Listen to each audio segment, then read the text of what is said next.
Bienvenidos a esta entrevista. Les saluda Yaxenia González. Es un placer para mí ser moderadora de esta entrevista virtual, la cual estaremos tratando el tema de cómo se encuentra actualmente la gestión curricular con las tecnologías de la información y comunicación, cuyo objetivo en sí es ver la realidad de la incorporación de las TIC en la gestión curricular. Y para hablarnos de este tema tan actual e interesante, contamos con la presencia del doctor Haiger Vázquez, que él es un experto en investigación de la Sociedad de la Información de la Universidad Tecnológica de Panamá, magíster en Ingeniería Multimedia, doctorado en Ingeniería de Informática y Sociedad de la Información. Bienvenido, profesor, y muchas gracias por haber aceptado la entrevista. Muchas gracias a ti por la invitación, de verdad. Estamos aquí a la orden. Bueno, profesor, es evidente que las TIC han tomado como un protagonismo en la sociedad y sobre todo siento que en el nivel de la educación, donde han ido adquiriendo una gran importancia y han ido evolucionando a medida que van pasando los años. ¿Cómo considera usted que debería ser la integración de las TIC en la gestión curricular de un centro educativo?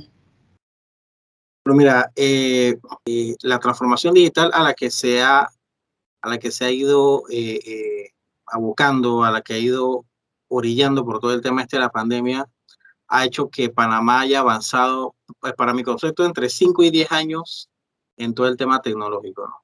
Entonces, realmente hoy día podemos ver que esa evolución que ha habido en el uso de la tecnología ha provocado que las personas se hayan vuelto mucho más, mucho más activas dentro del uso de la tecnología en muchos niveles, en muchos niveles. Sobre todo, a mí me sorprendió mucho cómo a nivel educativo, muchos profesores que no habían tomado en cuenta de repente el uso de las tecnologías para sus clases, hoy día ya lo vean como algo muy, muy normal después de casi un año bueno, o te acostumbras o sales del sistema, ¿sabes? ¿No?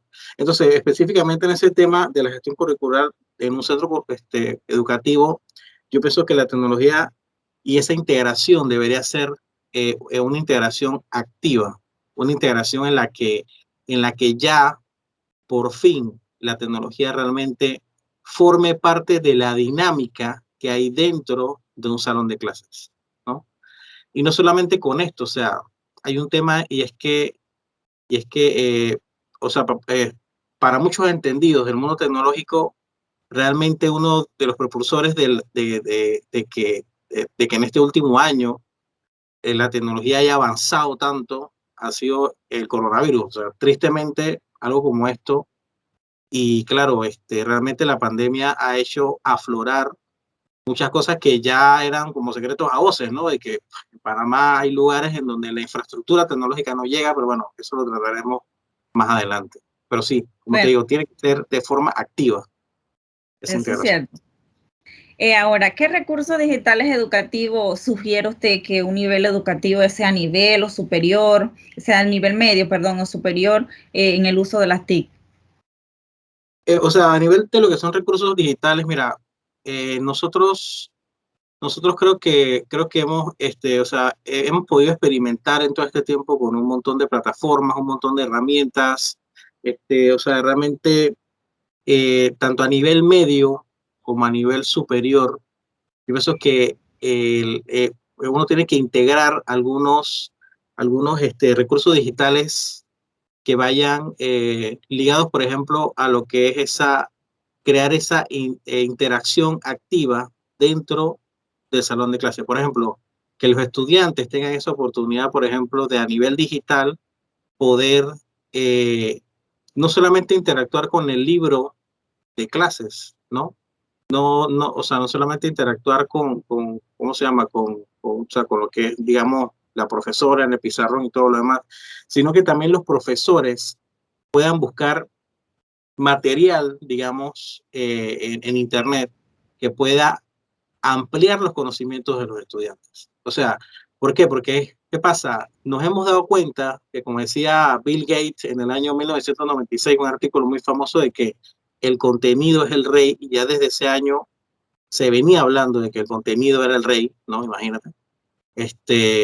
Hoy día ya nos hemos dado cuenta de que el contenido realmente es el rey o sea, y mayor protagonista de esto. O sea, si no tenemos el contenido correcto y nosotros no lo hemos podido fabricar o no tenemos, eh, digamos, el presupuesto para hacerlo, seguramente en Internet podemos encontrar algo que obviamente después de hacerle una curación de esa información podemos lograr, digamos, utilizar ese contenido y que sea un contenido que obviamente sea un contenido de valor para esa clase, para ese estudiante, ¿no? Entonces, yo ahí, yo te podría hablar de recursos, videos en YouTube, por ejemplo, videos en Vimeo, por ejemplo, herramientas de gamificación, por ejemplo, hay herramientas como Kahoot, hay también herramientas como este tipo de lo que son o sea, todos estos sistemas así como OneDrive, como Google Drive, o sea, para poder tener como un soporte multimedia, ¿no? Internet, y que la gente pueda interactuar, puedas tú subirle a ese estudiante una lección, un material extra, documentos en PDF, ¿sabes? Algo tan sencillo como eso. Hay páginas web como Slideshare, por ejemplo, que son para subir PowerPoints. Es una red social para subir PowerPoints, nada más, imagínate. En todos los idiomas, gente de todo el mundo sube su PowerPoint en esa página web, Slideshare, y es súper interesante. Es más, yo creo que hemos visto algo de eso en las clases también, me parece a mí. Sí, muy interesante. Y todos esos recursos ayuda también para que los niños, los estudiantes, como que le llamen más la atención y puedan crear un mejor conocimiento en las clases. Son muy interesantes todas esas aplicaciones que uno le puede poner a los estudiantes. Ahora, Claro. profesor, con relación al uso y la accesibilidad de las TIC, ¿cuál cree usted que es el principal desafío nosotros como país a nivel medio superior? Mira, en el tema de usabilidad y accesibilidad hay algo que tenemos que tener claro, y es que nosotros podemos utilizar herramientas, herramientas de, digamos, de otros países, ¿no? Como te decía, si no tenemos el recurso, si no tenemos el presupuesto para hacerlo, que eso debería ser como nuestro norte, crear ese contenido localizado, ¿no? Cuando hablan de contenido localizado es que, o sea, los expertos mencionan de que el contenido debe ser un contenido que vaya un poco en la línea de nuestro lenguaje, por ejemplo. Por ejemplo, si tú estás ubicado en un lugar específico del país, por ejemplo, o en un lugar específico del mundo, ese contenido debería estar localizado como son las costumbres del lugar, ¿no? Porque, por ejemplo, si tú hablas, digamos, con un estudiante de Panamá en una ciudad del interior del país, por ejemplo, y ese estudiante está acostumbrado a ver un tipo, por ejemplo, de fruta ahí, es una tontería, pero, ¿sabes? Mangos, por ejemplo, o está acostumbrado a ver, no sé, eh, no sé, amigo, no sé, qué te puedo decir, o sea, Ya, la sandía. la sandía, por ejemplo, que se utilicen ese tipo de cosas dentro de ese contenido o sea, que se está haciendo. Porque, por ejemplo, no digamos que en otros países lo normal es hablar de fresas, digamos, o hablar de otro tipo de fruta. Tal vez el contenido no está localizado al lugar, por ejemplo, si es una herramienta interactiva. Entonces muchas veces se cae en eso, ¿no? Porque, por ejemplo, en otras latitudes hablan con un español diferente al de nosotros. Hablan, por ejemplo, en España se habla de ordenador, se habla de, bueno, de CD, o sea, se menciona de otras formas las cosas.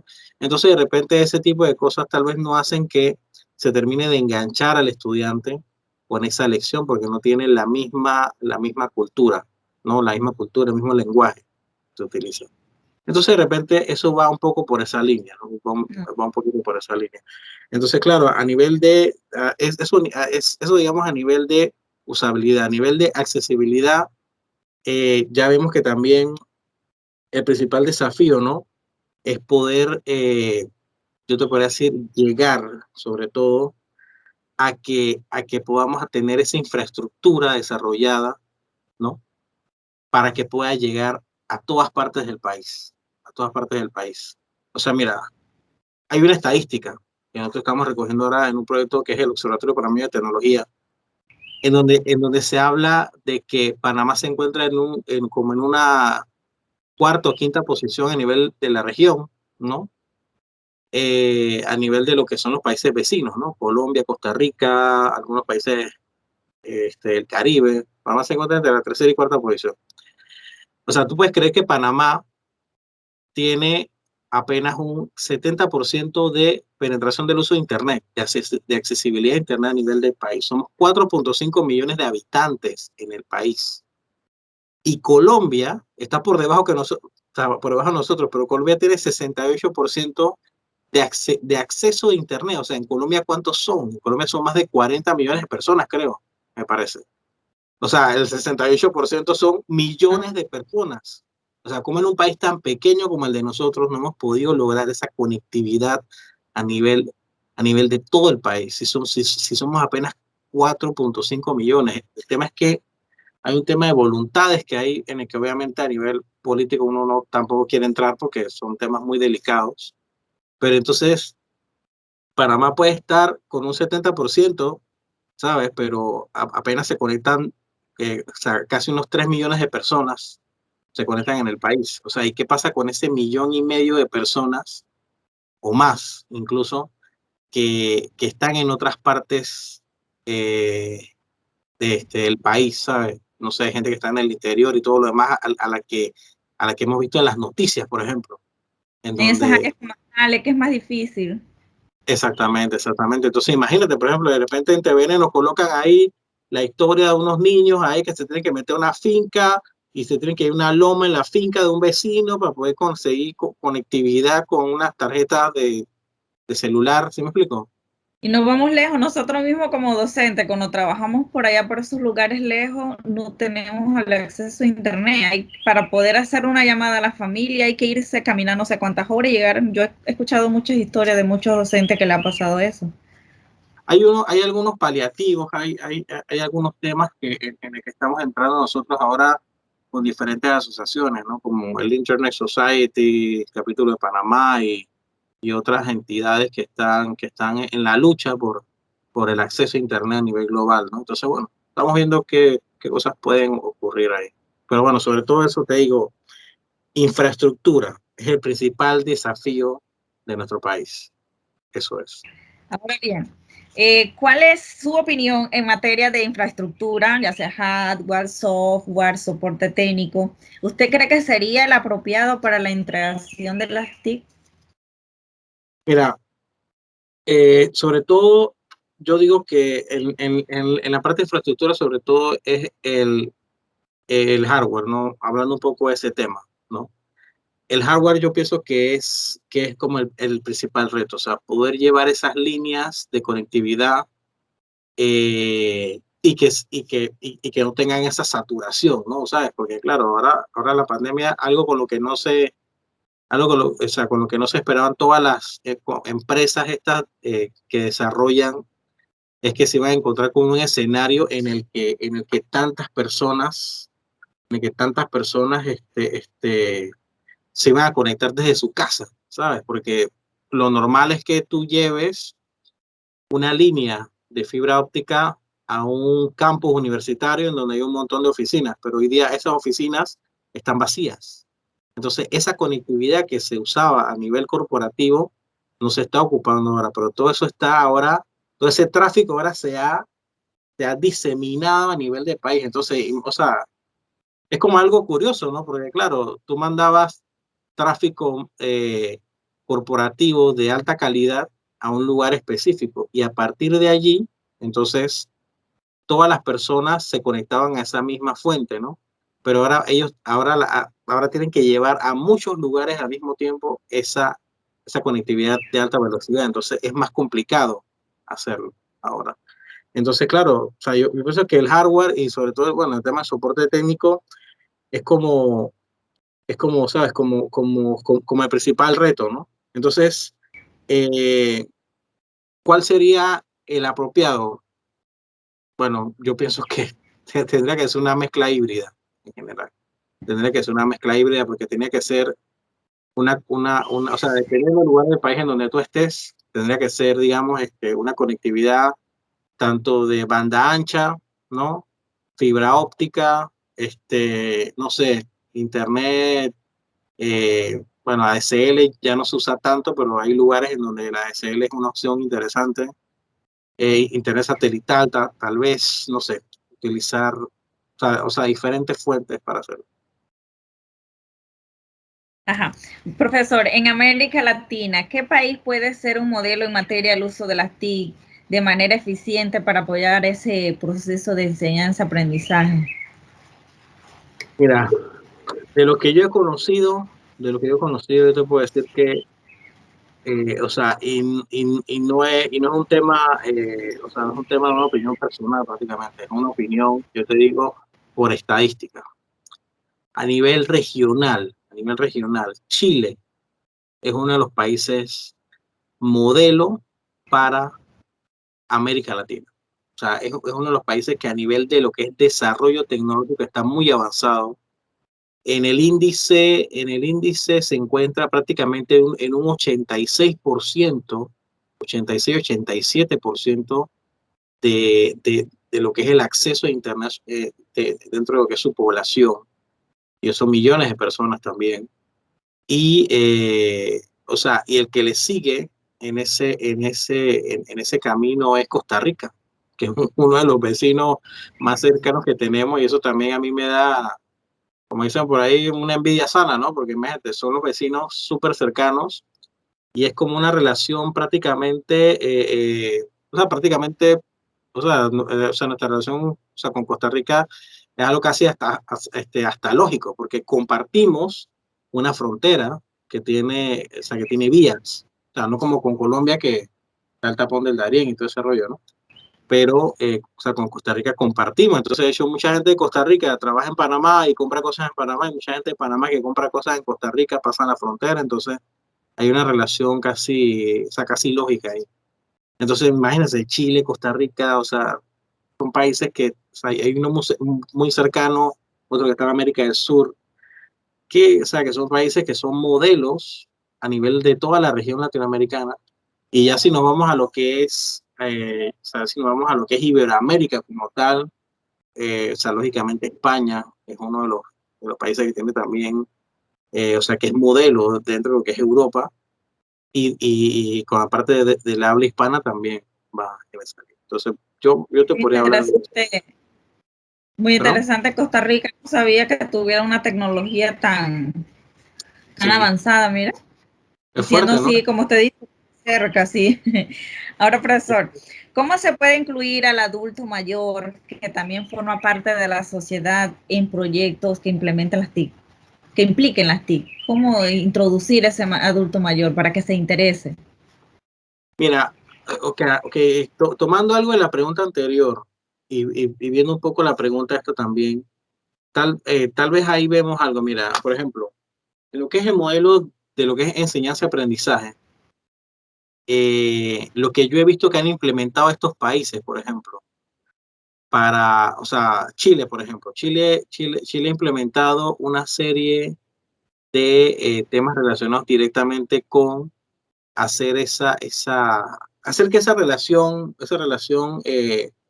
universidad-empresa-estado, yo no sé si has escuchado sobre eso, pero esa relación universidad-empresa-estado es muy importante para que esté todo alineado, para poder o sea, que la universidad, por ejemplo, genere profesionales con las capacidades que necesitan las empresas y que asimismo también necesite el Estado, ¿no? Entonces, esa es una relación que tiene que estar alineada, porque claro, en el momento que tú generas algo de eso, tú puedes lograr crear o sea, los profesionales necesarios para tú poder alimentar esa necesidad de recursos humanos especializados para hacer las cosas, ¿no? Entonces, por ejemplo, o sea, lo que he visto, o sea, Chile es uno de los países punteros porque tiene dentro de las habilidades que tienen sus egresados universitarios, o sea, tiene un índice, yo recuerdo que era como de un 70% más o menos por ahí, ¿no? que las habilidades con las que salían los egresados de las universidades eran muy amplias también, ¿no? Entonces, también la cantidad de años que las personas estudian. O sea, Panamá se encuentra en un nivel bastante bajo a comparación de países como Chile, Costa Rica, en donde las personas pasan mucho más tiempo estudiando y asimismo entonces también tú ves que la calidad de las cosas cambia, porque mira, en el momento que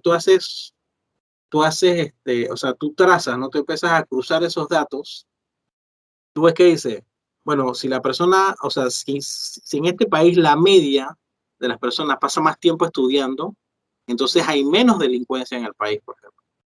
Hay más, o sea, hay más gente ¿cómo se llama? Que está, ¿cómo se llama? Consciente de que digamos, el estudio es una de las formas de salir de la pobreza, o no sé, o lo que tú quieras. Entonces también asimismo las habilidades o sea, ¿cómo se llama? Las habilidades disruptivas que hay, o sea, estos son informes de lo que es el Foro Económico Mundial, ¿no? El Foro Económico Mundial que tiene mucha de esta data. Te puedo hacer una presentación de eso si quieres para que veas un poco cómo se va manejando esos informes. Entonces, uno puede ver ahí en ese sentido de que, o sea, que por ejemplo, al tener personas con habilidades blandas, con habilidades nuevas, mucho más desarrolladas, entonces tú ves que el país tiene una eficiencia o sea, mucho mejor. Entonces, entrando en la siguiente pregunta esa, o sea, la forma de incluir al adulto mayor, por ejemplo, mira, el adulto mayor tiene unas ventajas hoy día que no tiene el adulto mayor de otras épocas, ¿no? Por ejemplo, hay estudios en los que se ha demostrado que el uso de los celulares táctiles, por ejemplo, le han hecho que esa brecha que existía del uso de Internet en los adultos mayores se estreche mucho más. ¿Por qué? Porque es mucho más sencillo para un adulto mayor navegar utilizando sus dedos, utilizando un celular, puede hacer navegación por voz, por ejemplo, si quiere buscar algo.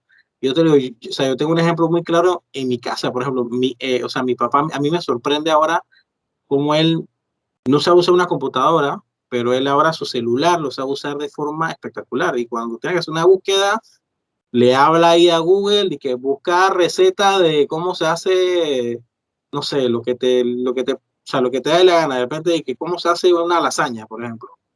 Y yo que mi papá agarra y busca eso, y entonces empieza a seguir los pasos de la persona, y claro, el tipo hace su lasaña espectacular, siguiendo los pasos de YouTube, y entonces, por ejemplo, ayer me estaba dando, dije, bueno, mira, ¿cómo hago para que no o sea, para que no se pegue una torta de huevo al sartén?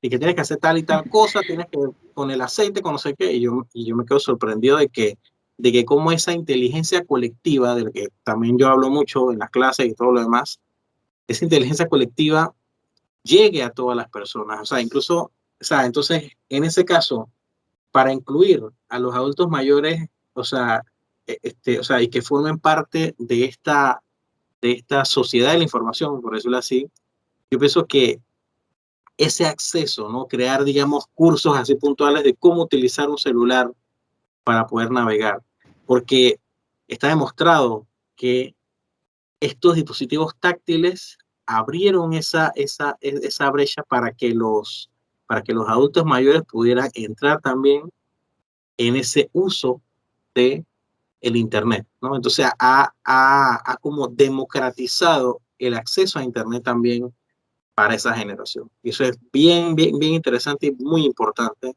que se siga dando, o sea, para que ellos puedan valerse por sí mismos también. Sí, muy interesante.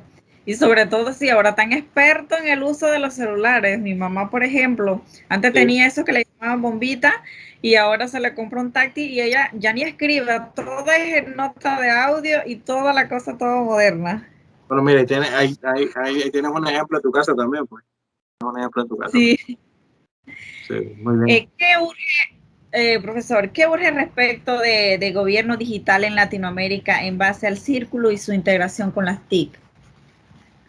Bueno, mira, o sea, cuando vi esa pregunta me llamó mucho la atención porque claro, el gobierno digital, o sea, o sea, es un tema del que se habla mucho, ¿no? Un tema del que se habla mucho. Sobre todo, mira, hay unos compañeros que están trabajando ahí en el centro de investigación, hay unos compañeros que están trabajando temas de, eso le llaman de que e-government, le llaman también, o sea, como gobierno electrónico, le llaman también, bueno, obviamente gobierno digital es una de las traducciones. Eh, entonces es complicado. O sea, yo te digo que a nivel de país, si nosotros pudiéramos digitalizar más procesos, eh, o sea, hay gente, bueno, que puede decir que seríamos mucho más eficientes, por una parte. Hay muchas cosas que se han digitalizado ahora con la pandemia, ¿sabes? Que ahora, por ejemplo, la AIG, la, ¿cómo se llama? La Autoridad de Innovación Gubernamental, donde sale, por ejemplo, el ingeniero Luis Oliva hablando de todo el tema de la vacunación a través del sistema que te inscribes. ¿Te acuerdas, bueno, todo el tema del COVID, bueno, que le ponían nombres así, que Rosa, Paco, Esther, no sé Sí. qué, todo este tema, bueno, que yo realmente estoy un poco en desacuerdo con esos acrónimos que le ponen a las cosas para que suene bien, ¿sabes? A mí no me gusta, pero bueno, hombre, a la gente le gusta. Rosa, Paco, Esther, bueno, igual. Yo siempre creo que vamos a poner un nombre más descriptivo a las cosas. Pero entonces, ¿qué pasa? O sea, o sea, tú te das cuenta de que o sea, de que son intereses encontrados, porque en el momento que tú intentas meter algo de lo que es el gobierno digital, o sea, en base al currículum, por ejemplo, y su integración, o sea, con las TIC, ¿no? O sea, tú te das cuenta de que tú puedes hablar en teoría de muchas de estas cosas. Tú puedes hablar en teoría de cómo sería un gobierno digital eficiente para digitalizar muchos de los procesos que hacemos. Pero ¿qué pasa? El trasfondo de todo eso que hay es que también muchas personas se darían cuenta de que hay, o sea, de que hay procesos que están en el camino que generarían, ¿cómo se llama esto? Generarían como esa duda de que, por ejemplo, o sea, por ejemplo, tú puedes lograr que a nivel, o sea, analógico hacer, digamos, algún tipo de tema de corrupción, por ejemplo, porque no hay un seguimiento digital de las cosas, ¿no? Pero en momento que tú metes el factor digital, entonces ya el seguimiento, ya, o sea, como ya no es analógico, entonces ahora el seguimiento ese deja en evidencia ¿cómo se llama? A personas que están detrás de, o sea, de muchos de los procesos, ¿no? Es como las Entonces, redes sociales, que claro, antes no claro, se sabía muchas cosas, y ahora con las redes uno se entera de todo. claro, exactamente. Mira, por ejemplo, lo que está pasando, por ejemplo, en Cuba. O sea, lo que está pasando, por ejemplo, en Cuba ahora, eh, o sea, mucha gente dice que, bueno, es que la gente de Cuba se cansó de que, por ejemplo, se dieran cuenta de que, de que como ahora se sabe de que hay otra vida más allá de lo que ellos tienen en su isla, que hay mucha gente de que, o sea, hay mucha gente que yo conocí de Cuba, les aseguro que a los 14, 15 años no sabían usar una computadora porque no tenían acceso a eso o sea, dentro de la isla. Y mucha gente, yo me encontré en España cuando estaba estudiando, y que una muchacha que a los 18 años jamás había tocado una computadora porque en su país ella no estaba dentro del estrato ese social que tenía acceso a eso, ¿no? O no tenía esa facilidad porque no era parte del gobierno o lo que sea, ¿sabes?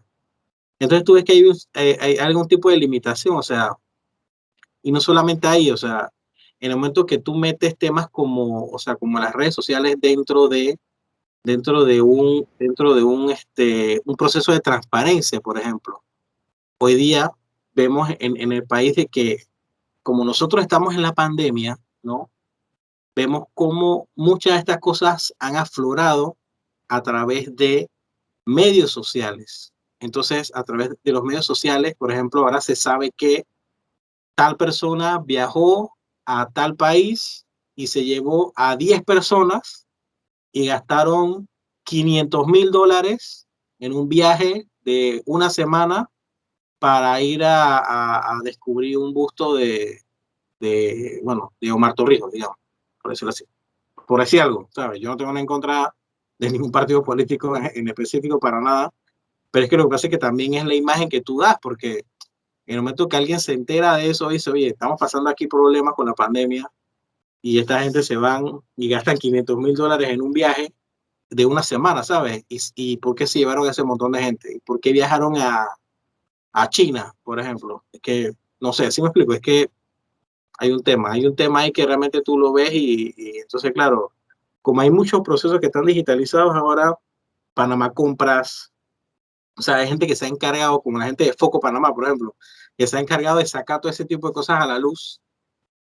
Y hombre, o sea, no es con el ánimo de ofender a nadie, la verdad, porque digo, como dicen por ahí, el que no la debe no la teme, ¿no? Pero al final tú te das cuenta de que hay cosas que tienen como mucha duda y te genera mucha duda de que ese tipo de cosas pasen. Entonces, por ejemplo, respondiendo un poco a la pregunta tuya, o sea, por ejemplo, ¿qué urge respecto al gobierno digital en Latinoamérica en base al currículum y su integración a las TIC? Por ejemplo, o sea, si lo enfocamos a nivel educativo, yo te puedo decir que lo que urge es que realmente muchos de los procesos realmente estén digitalizados a través de lo que es ese gobierno digital y su integración, ¿no? Y además de eso, la transparencia, que la transparencia sea o sea, mucho más evidente dentro de ese tipo de procesos, ¿no? Eso es realmente lo que urge. También un poco yo te podría decir la seguridad, porque obviamente siempre alguien le quiere buscar la vuelta, ¿no? O sea, digamos que las Eso cosas sí, están bien, las cosas están, pero siempre alguien le quiere sacar la vuelta de que, bueno, ¿cómo puedo hacer para engañar al sistema? ¿Sabes? O simplemente no me interesa que el sistema se digitalice porque por lo menos en el tiempo que esté yo, se van a dar cuenta de que algo pasó. Entonces, esa es la sí, parte la de esto. seguridad es un tema muy importante y que se debe tomar mucho en cuenta. Sí, totalmente. Ahora, profesor, ¿qué competencias debe tener un docente hoy en cuanto al uso de las TIC y el desempeño en sus estrategias pedagógicas? Mira, ok. Y yo creo que, o sea, que lo hemos hablado ya en algún momento, de repente yo se los he mencionado en alguna clase o algo también. Eh, y bueno, o sea, me gusta mucho mencionarlo, la verdad que en mis clases, desde mi punto de vista, yo siempre he pensado que yo creo que yo soy uno de los peores ejemplos para hablar de muchas de estas cosas, de cómo es el tema pedagógico, ¿no?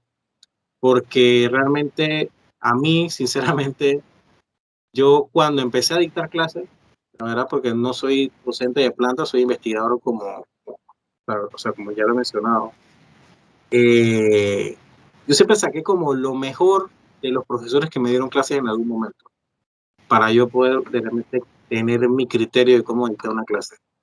Entonces, o sea, no sé, algunas de las competencias principales que yo vería y de repente tal vez usando un poquito la lógica, ¿no?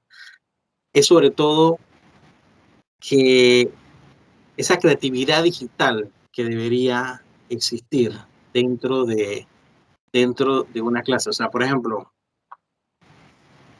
o sea, tomarnos el tiempo nosotros como docentes, por ejemplo, tomarnos el tiempo de crear un contenido de valor, o sea, o sea, un contenido que genere conocimiento, ¿no? Un contenido que realmente pueda, pueda hacer que esa estrategia pedagógica pueda llegar, o sea, y generar conocimiento en ese estudiante, por ejemplo. Entonces, tal vez un profesor no tenga que tener esa competencia de crear él mismo un contenido.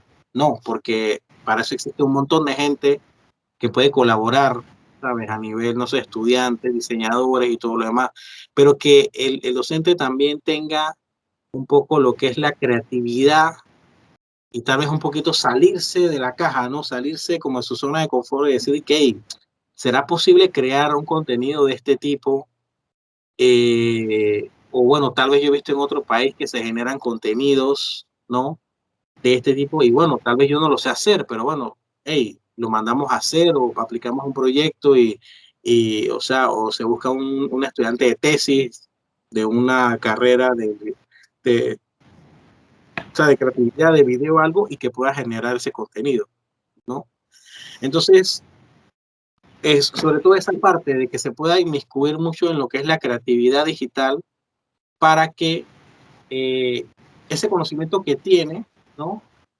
Pueda generar o sea, un contenido que sea como certero para generar conocimiento en ese estudiante. O sea, otra competencia, bueno, la gente habla mucho de las habilidades blandas, eso es muy importante, el tema de las habilidades blandas, tener mucha proactividad, por ejemplo, como docente, tener también mucha iniciativa, ¿no? Iniciativa también, eso es muy importante. Y bueno, tal vez no ser ese tipo de docentes que yo realmente nunca quise ser, ¿no? Ese tipo de docentes en el que bueno, vamos a leer con el capítulo 1, ahí empiecen ahí, capítulo 1, y lo que hacíamos era que leíamos el libro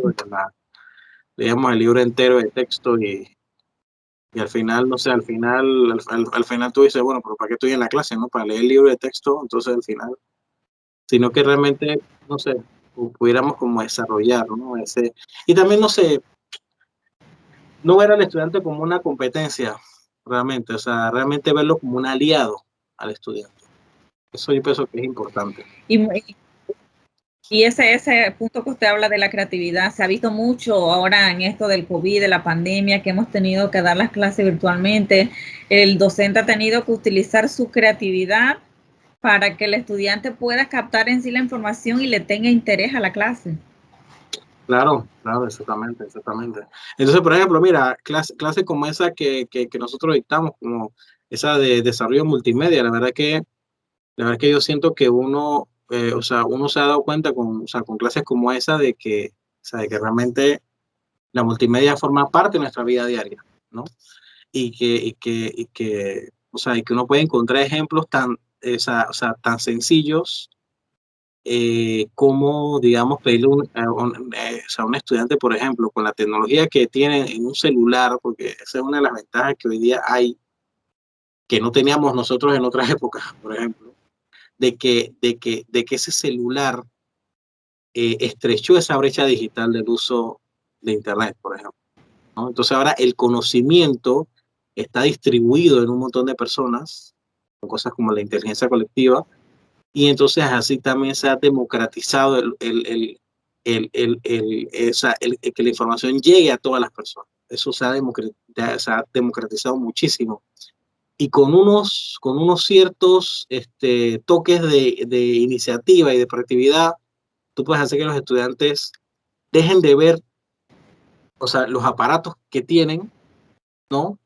Para uso así lúdico, para ver redes sociales, para ver tonterías, sino, hey, de repente poder hacer que a través de esos dispositivos le llegue esa información a ese estudiante y pueda generar conocimiento a través de ese tipo de dispositivos, ¿no? Pero también un poco va en la creatividad también del profesor de cómo poder integrar el uso de esos dispositivos en la clase, ¿sabes? Hombre, no podemos dejarle toda la responsabilidad al profesor en ese sentido. Yo pienso que también tenemos que buscar ejemplos en otros países. Siempre recuerdo un profesor de la materia de España que decía en su acento español, ¿no? Es que, o sea, no tenéis que inventar la rueda, o sea, tienen que pues, buscar ejemplos, o sea, copiar ejemplos de otras personas que funcionen, ¿no? Y entonces también nosotros, en nuestro caso, que es una frase muy así, tropicalizar muchos de esos modelos de enseñanza, aprendizaje que hay de otros países, tropicalizarlos y esos modelos traerlos a nuestra realidad, traerlos a nuestra Así realidad y es, poder mejorar. copiar lo mejor de otros países e implementarlo nosotros acá. Exactamente. No, y tienes hasta hacer una maestría. Es muy, muy. Sí, ¿verdad? El tema es tan amplio y tan interesante. Sí, eso es lo mismo. Definitivamente las TIC llegaron para quedarse. Lo que les toca a nosotros sería actualizarnos, utilizar la creatividad, implementar herramientas y que el gobierno también ayude en la infraestructura de todas las escuelas para que podamos ser un país que pueda estar dentro de la línea de eso de los mejores. Sí, claro, pero bueno, imagínate, o sea, hay algo dentro de todo eso también, y es que, y tal vez es una opinión muy personal, pero tal vez a mucha gente no le interesa que eso pase. Tal vez a mucha gente no le interesa que haya generaciones completas que manejen información, o generaciones completas que tengan un conocimiento mucho más amplio. Y eso es triste porque Sí. tú, o sea, tú lo que quieres es que la gente maneje la información, pero es que hay muchas ocasiones en que si las personas manejan información, pasa como en Cuba, ¿no? Entonces, a mí no me interesa que la gente, o sea, sepa eso, o sea, dice muchos gobernantes. Yo prefiero que la gente se quede ignorante, por ejemplo, ¿no? Porque si se enteran de que afuera las cosas son mejores que aquí, entonces me van a empezar a reclamar. Entonces ya ahí está el asunto, ahí está el problema. Y entonces entrando dentro de todo eso, o sea, hay otra conferencia que yo he dictado también, es que el poder de las redes sociales, ¿sabes? Yo no sé si, bueno, o sea, tal vez no lo sabes, pero hubo en el año 2009, hubo algo que se le llamó la primavera árabe. La primavera árabe pasó con las dictaduras del Medio Oriente, pasó como está pasando en Cuba hoy. Yo sé que en Cuba está pasando en 2021 por todo el tema de la pandemia, ¿no? Pero allá pasó en el año 2010. Y es que la primavera árabe lo que trajo fue que muchos de los países que viven en dictadura en el Medio Oriente, como se abrió todo el tema de las redes sociales, las personas allí se dieron cuenta de que esa vida que tenían, en muchos casos miserable, ¿no? No era la vida que tenía mucha gente en otros países. O sea, la gente en otros países vive una cierta libertad que no le daba esa dictadura en ese país del Medio Oriente. Entonces, muchos de esos países se rebelaron contra todos esos gobiernos. Busqué información sobre eso. O sea, una de las cosas a las que más le tiene miedo, por ejemplo, en su momento, Nicolás Maduro, las redes sociales, porque muestra una realidad real del reportero ciudadano, obviamente bien curada la información y bien verificada, de que las cosas que están pasando en Venezuela, por ejemplo, son diferentes a las que menciona, a la información oficial del gobierno. O sea, según el gobierno ya están de la misma maravilla, pero ¿cuál es la información real de las personas que viven ahí? O sea, tú te das cuenta de que no coincide la información. Entonces, Que la realidad es otra. claro, exactamente. Entonces, claro, al final, o sea, al final es eso, la información es poder, y entonces nosotros tenemos que saber utilizar ese poder de la información. Y tenemos una responsabilidad fuerte como docentes, tenemos una responsabilidad importante. Sí. Bueno, muchísimas gracias, profesor, por habernos dedicado su tiempo, sus conocimientos en este tema. Se le agradece enormemente. Nuevamente, gracias. Gracias, oye, a ti de verdad. En mis conclusiones finales, quiero resaltar esos aspectos importantes durante la entrevista sobre esa realidad de las TIC en la incorporación de la gestión curricular. Para que se dé un verdadero uso de las TIC, se requiere de una visión integradora de políticas educativas en todas las instituciones, además de implementar materiales y recursos tecnológicos que involucren a todos los actores en ese proceso de enseñanza-aprendizaje. Otro aspecto importante es la infraestructura. Debe estar totalmente desarrollada para que pueda llegar a todos esos lugares del país y pueda existir esa conectividad tan importante que se necesita. Se debe implementar un modelo de enseñanza-aprendizaje que vaya alineado universidad, compañía, Estado, para que genere profesionales que estén al día con lo que realmente se necesita. Finalizo rescatando una frase del ingeniero Heige, que hay que abrazar la tecnología. Totalmente de acuerdo. Tenemos que tener un cambio de mentalidad, asumir nuestra realidad, y nuestra realidad es que tenemos que tener un potencial para poder hacer frente a ese empoderamiento que como docentes debemos tener para poder dinamizar nuestro contenido a través de las redes en la integración curricular de las TIC. Muchísimas gracias.